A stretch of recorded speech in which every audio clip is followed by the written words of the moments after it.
नमस्कार. श्रीराम जय राम जय जय राम. श्री महालक्ष्मी माता जय नमः. श्री गुरुभ्यो नमः. जगात साक्षीत्वाने राहावे. ऐकूया परमपूज्य श्री गोंदवलेकर महाराज यांचे विचार. भगवंताच्या प्राप्तीची मनापासून तळमळ एकदा लागली की मनुष्य वेडा होतो आणि कोणी संत भेटला की निवांत होतो. संत आपल्यावर येणारी संकटे नाहीशी करीत नाहीत, तर त्या संकटांची भीती नाहीशी करतात. संकटापेक्षा संकटाची भीतीच आपल्याला घाबरवून सोडत असते.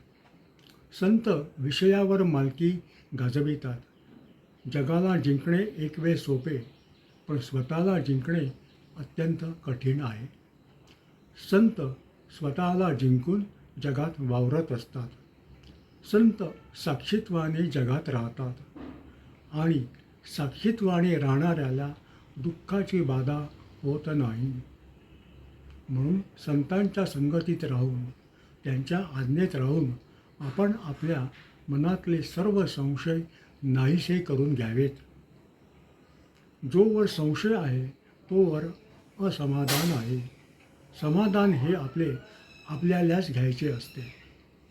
म्हणून ज्याला समाधानी राहायचे आहे त्याने फार धडपड करू नये.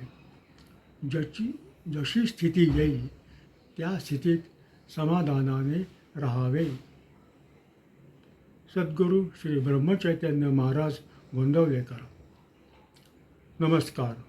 सद्गुरू चरणी सेवा अर्पण.